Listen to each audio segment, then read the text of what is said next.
कालची जी सगळीकडेच महाराष्ट्रात न्यूज वाऱ्यासारखी पसरली ती न्यूज म्हणजे महाराष्ट्र पोलीस भरती. पहा, काल झालेल्या महाराष्ट्र पोलीस दलात शिपायांची सुमारे 15,631 पदासाठी गृह डिपार्टमेंटनी मान्यता दिली आणि यामध्ये एक विशेष बाब म्हणजे अशी करण्यात आली की 2022-23मध्ये ज्यामध्ये संबंधित पदाची विहित वय मर्यादा ओलांडलेल्या उमेदवारांना एक वेळ पुन्हा या ठिकाणी संधी देण्यात आलेली.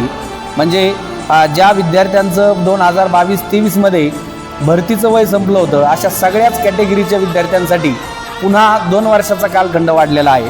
म्हणून या प्रत्येक विद्यार्थ्याला त्यामध्ये भरती मारता येणारे ॲप्लिकेशन या ठिकाणी भरतीमध्ये करता येणारे. तर हे जे एकंदरीत पदं आहेत तर हे येणाऱ्या 2024-25चे भरती म्हणून ही घोषित करण्यात आलेली आहे. तर जसं आपण पाहतो आता महाराष्ट्रात सगळीकडे पाऊस चालू आहे. भरती म्हटलं की फिजिकल आलं म्हणून हे पाऊस उघडल्याच्या नंतर लगेच फिजिकलला सुरुवात होणार आहे आणि चांगली या ठिकाणी संधी विद्यार्थ्याला ग्रामीण भागातल्याही मिळालेली आहे.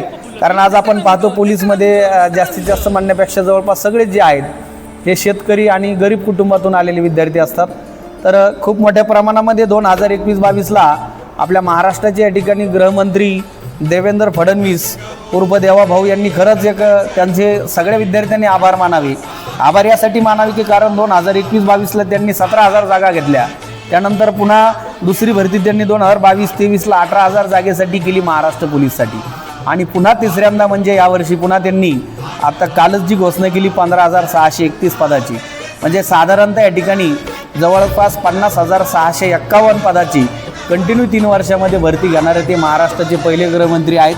आणि खरंच म्हणून विद्यार्थ्यांनी जे आहे जास्तीत जास्त या ठिकाणी या भरतीसाठी प्रत्येकाने ॲप्लिकेशन फॉर्म भरून आपलं असणारं पोलीस भरतीबद्दलचं या ठिकाणी जे स्वप्न आहे ते पूर्ण कंप्लीट करावं आणि त्यासाठी तुम्हाला योग्य मार्गदर्शनाचं ठिकाण या ठिकाणी फुलंब्री येथे आहे. म्हणून खालील दिलेल्या नंबरवरती नक्कीच नव्याने तयारी करणाऱ्या विद्यार्थ्यांनी संपर्क करावा. ओके, धन्यवाद.